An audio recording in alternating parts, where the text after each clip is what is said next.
So almost 1 year later, where do we stand? WCNC Charlotte's Carolyn Bruck spoke with the Commerce Secretary from the White House to get answers to some of your most asked questions. It's been 1 year, a tough year at that. We're still in a pandemic. We're dealing with massive inflation, and programs many in this country have counted on to stay afloat are no more.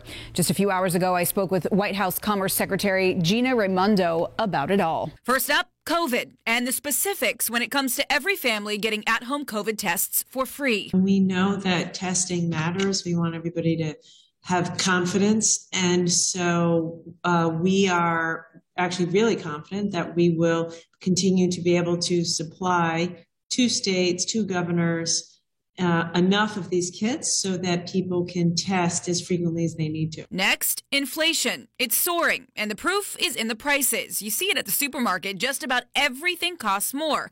So what's the administration doing to get this under control? What we're doing is we're going industry by industry and figuring out, what's going on in each industry and what can we do? What are all the levers that we can pull? COVID threw such a wrench into supply chains all over the world. By the way, every country is struggling with inflation. All over Europe, it's the same thing. And so we just have to break down the barriers that are necessary to increase supply to meet demand, and prices will go down. Then the conversation turned to the child tax credit. The credit was part of last March's pandemic relief bill. Families received $300 a month for every child under the age of 6 and $250 for those up to 17, phased out as families earned more.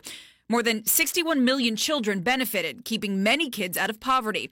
But this year, the checks have stopped. This past Saturday, I know a lot of families were expecting to see their child tax credit, but it did not come. It's stalled at this point. So when can families expect this to be back up and running or for it to get extended? Well, that's a question for Congress. The child tax credit was just one part of child care provisions the president originally included in his Build Back Better plan. But Republicans and some Democrats were not on board. The secretary was very candid about the challenges, but she also said there are accomplishments to celebrate.